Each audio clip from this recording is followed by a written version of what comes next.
Hello दोस्तों, मैं प्रेम किशोर आपका एसपीएन क्लासेस में स्वागत करता हूं। आज हम आपके लिए लेके आए हैं केमिस्ट्री की कुछ रोमांचक डेफिनेशन। तो यहाँ से देखेंगे, हमने पिछले लेक्चर में पढ़ रखी हैं पदार्थ। पिछले लेक्चर में आपने पदार्थ पढ़ रखा था। पदार्थ के बारे में मैंने पूरा सब कुछ बता दिया था, पदार्थ कैसे होते हैं, क्या होते हैं। तो आज हम बात करेंगे द्रव्यमान संरक्षण के नियम के बारे में। तो यहाँ से देखेंगे द्रव्यमान संरक्षण नियम क्या होता है, कैसे होता है, किसने बनाया, कैसे आया, वो चीज़ आपको पूरी जानकारी मिलेगी एसपीएन क्लासेस पे। तो यहाँ देखते हैं द्रव्यमान संरक्षण नियम। हम क्या करते हैं, पहले एक इक्वेशन ले लेते हैं H2 और O2। इक्वेशन देखें क्या बनता है, H2O संतुलन कर दें। यहाँ पर H2O2 O2 दो है तो हाइड्रोजन 4 हो गए, तो 2 इधर आ गए। तो ये तो हो गई संतुलन यानी अभिक्रिया। H2O2 से क्या मिलकर बना है, जल। वट आपके जो भाई साहब कौन थे, लेवोजियर ने क्या किया, 1744 में बोला कि हमें संतुष्टि नहीं है इक्वेशन से, संतुष्टि नहीं है इक्वेशन से, हम तो भैया प्रैक्टिकल करके देखेंगे। जो वो थे उन्होंने कहा हम तो प्रैक्टिकल करके देखेंगे। तो उन्होंने प्रैक्टिकल क्या किया, जो द्रव्यमान संरक्षण का नियम है एक्सपेरिमेंटल फैक्ट है, याद रखना एक्सपेरिमेंटल फैक्ट, इक्वेशन फैक्ट नहीं है, एक्सपेरिमेंटल फैक्ट है। वो देखेंगे कैसे। इन्होंने क्या किया, एक पॉट लिया भाई साहब ने, उसमें इन्होंने क्या किया, Na2SO4 क्या होता है, नाइट्रोजन सल्फेट आपका लिक्विड है। इसमें क्या किया, एक क्यूब रखी धागे से बांध के, इन्होंने उसमें भर दिया क्या, NaCl2, क्यूब में CaCl2 भर के रख दिया और यहाँ से इसका वेट किया, जो कि कुछ निकला जाके लगभग 300.23 ग्राम। फिर इन्होंने क्या किया, इस क्यूब को इसके अंदर छोड़ दिया।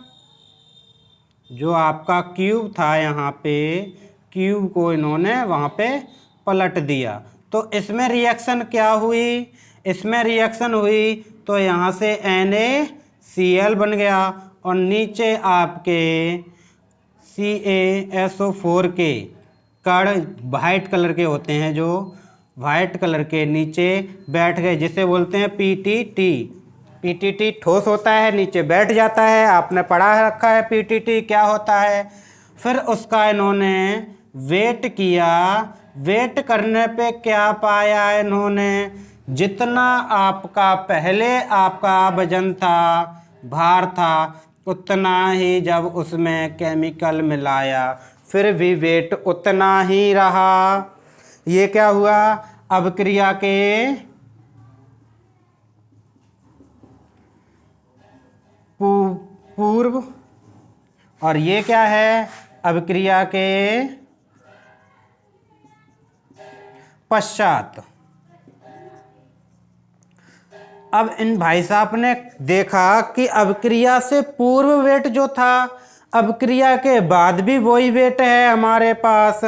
इसकी इक्वेशन देख लेते हैं क्या होगी, जब इसमें Na2SO4 प्लस CaCl2 जब मिलाए जाएंगे तो क्या बन के तैयार हुआ, NaCl प्लस आपका NaCl।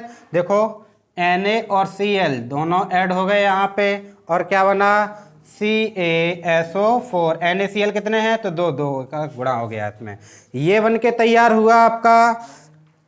ये क्या है आपकी PTT, जो कि नीचे बैठ गई जमीन पे। तो यहाँ से इन्होंने देखा जितना वजन हमारे पास पहले था, अभिक्रिया कराई किसकी, जो आपका CaCl2 था उससे अभिक्रिया कराई, फिर वजन उसका देखा, फिर भी वजन वही रहा। जो वजन बाद में था और वही वजन पहले था, तो वहाँ से उन्होंने देख लिया कि अभिक्रिया जो पहले थी वही बाद में हो है। और ज़्यादातर टीचर आपके क्या करते हैं, जब भी द्रव्यमान संरक्षण का नियम बताते हैं तो कहते हैं बच्चों देखते हैं, यहाँ पे देखेंगे आप हाइड्रोजन के अणु होते हैं एक द्रव्यमान, और यहाँ पर कितने अणु हैं 4, तो यहाँ पर हो जाएगा 1 × 4। ऑक्सीजन के होते हैं 16 और 16 दूनी हो जाएगा 32, टोटल निकला 36। ठीक है, और इधर दिखाते हैं, इधर देखें बच्चों, इधर देखेंगे तो क्या करेंगे, वो इसके कितने हो जाएंगे 4 और इसके कितने हो जाएंगे 16।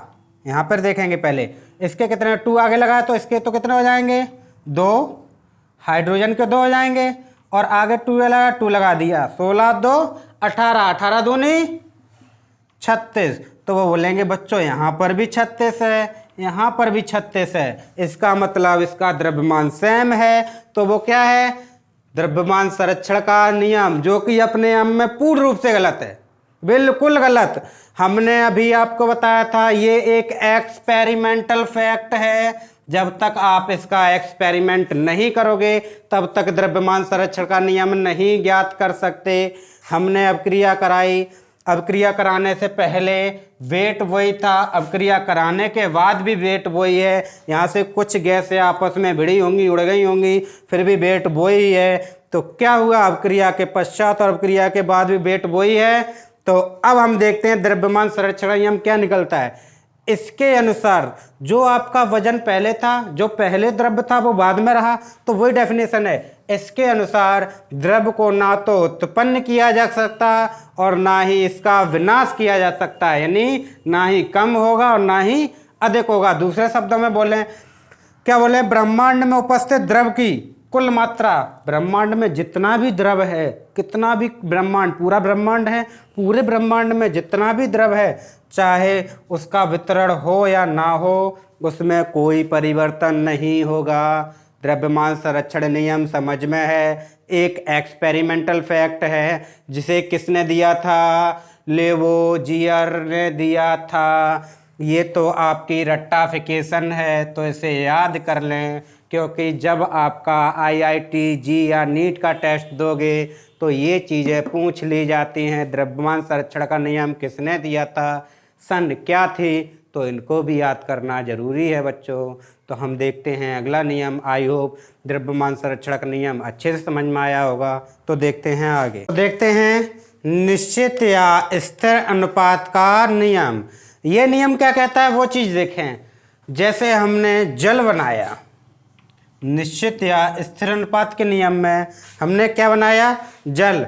अब जल आप चाहे मैनपुरी का ले लो, इटावा का ले लो, आगरा का ले लो, भोगांव का ले लो, इटली का ले लो, फ्रांस का ले लो, जापान का ले लो, कहीं का भी जल ले लो, उस जल में एक यौगिक किसका होगा, ऑक्सीजन का, और 2 हाइड्रोजन के होंगे। कहीं से भी जल ले लें आप, कोई फर्क नहीं पड़ने वाला, कहीं से भी जल उठा के लाएं। एक यौगिक ऑक्सीजन का, 2 यौगिक हाइड्रोजन के में लेंगे। जैसे कि अमोनिया ले लें, NH3, चाहे अमोनिया आप USA से लेके आएँ, चाहे भारत से बनाएं, उसमें क्या होगा, जो 1 नाइट्रोजन तथा 3 हाइड्रोजन मिलेंगे। इसका मतलब क्या है, 2:1। इसका मतलब क्या है, 1:3। ठीक है, इसके हम द्रव्यमान से इसका अनुपात निकालें। द्रव्यमान से देखते हैं हाइड्रोजन का कितना होता है, 1, और 1 होने के कारण यहाँ पे हाइड्रोजन कितने हैं, 2, ऑक्सीजन का होता है 16, तो रेशियो निकलेगा 1:8। तो वो ही आपका निश्चित या स्थिर अनुपात का नियम है। नियम के अनुसार क्या है, किसी भी रासायनिक यौगिक का संगठन मीन्स जुड़ना, मतलब ऑक्सीजन हाइड्रोजन जब मिले तो जल बना, एक यौगिक बना। तो संगठन निर्माण की विधि पर निर्भर नहीं करता, चाहे वो आपका जापान में बना हो, चाहे फ्रांस में बना हो या भारत में बना हो। तो निर्माण विधि पर निर्भर नहीं करता, अर्थात किसी भी यौगिक के उसके तत्वों का अनुपात हमेशा समान रहता है। समान माने एक जैसा। यहाँ से देखेंगे 2:1 है, ठीक है। अब आपका जो जल है, जल का अनुपात क्या है, 2:1 में जल बनाया गया है। चाहे आप कहीं का भी जल ले लें, सबका जो अनुपात है वो सेम ही रहने वाला है। तो यहाँ पर भी अनुपात समान रहता है, चाहे वो किसी भी विधि से निर्गत किया गया हो। ये क्या कहलाता है, द्रव्यमान संरक्षण नियम। हल्के शब्दों में बोल लें तो आपका जो जल है, यानी जो निर्माण विधि है, कहीं की भी हो, कोई फर्क नहीं पड़ रहा है, उसका अनुपात एक निश्चित है। जैसे कि आपका जल में ले लें, जैसे उदाहरण के लिए H2O में H व O का आयतन देखेंगे 1:8 किसमें है, द्रव्यमान के अनुसार, जो कि हम निकाल चुके हैं द्रव्यमान के अनुसार। और तथा 2:1 किसके अनुसार है, परमाणु के अनुसार, जो इसमें परमाणु हैं उनके अनुसार है, चाहे वो किसी विधि से भी बनाया गया हो। क्लियर, अच्छे से समझ में होगा, टेंशन ना लें। निश्चित या स्थिर अनुपात का नियम समझ में आ गया तो ठीक है, इसका स्क्रीनशॉट ले लेते हैं और हम चलते हैं आगे वाली हेडिंग पर। गुणित या बहुलक अनुपात का नियम। आपकी जानकारी के लिए बता दें हम कि जो गुणित या बहुलक अनुपात का नियम होता है, इन नियम नंबर 3 और नियम नंबर 4 बच्चे को हमेशा 80% कन्फ्यूजन में डाले रखते हैं। तो टेंशन लेना नहीं है, क्योंकि हम कन्फ्यूजन को दूर करने वाले हैं। देखते हैं इस नियम में क्या होता है। देखो, इस नियम के अनुसार जब 2 या 2 से अधिक तत्व लिए जाएं, यानी दो तत्व आपस में सहयोग करते हैं। मान लिया हमने 2 तत्व A और B, पहला तत्व हाइड्रोजन, दूसरा ऑक्सीजन। जब दोनों तत्वों को मिलाएंगे तो क्या बनेगा, जल। इसका अनुपात देख लेते हैं, परमाणु द्रव्यमान 2 का 2 अनुपात, हाइड्रोजन का 2 हो जाएगा क्योंकि 1 होता है, हाइड्रोजन 2 है तो 2, ऑक्सीजन का कितना होता है 16। अगर इससे बना रहे हैं तो ये तो जल होता है आपका। दूसरा बनेगा H2O2, ये क्या होता है बच्चों, ये होता है आपका हाइड्रोजन परऑक्साइड। इसका रेशियो देखेंगे 2, ऑक्सीजन कितना है आपके पास 2 है, तो 2 का 2 गुना हुआ तो 16 दूनी 32। एक उदाहरण हमने देख लिए, ले लिया। इसमें देखेंगे जो A और B के अनुपात हैं सेम, पीछे वाले अनुपात क्या आ रहा है 1:2 का। अब हम दूसरा उदाहरण ले लेते हैं। जैसे दूसरा A और B है, हमने एक माना क्या आपका C, दूसरा O, तो क्या बनेगा CO2। इसका रेशियो देखेंगे, कार्बन का कितना होता है 12, ऑक्सीजन का होता है 16, 16 दूनी 32। और इसका CO, ओनली CO बनाया अभी, तो इसका कितना हो जाएगा 16। अगर CO2 बन रहा है तो क्या हो जाएगा 12, इसका हो जाएगा 32। तो इसका भी देखेंगे, आगे वाला अनुपात दोनों के सेम है। यहाँ पे अनुपात कैसे हैं, इसका अनुपात और इसका अनुपात कितना आया 1/2।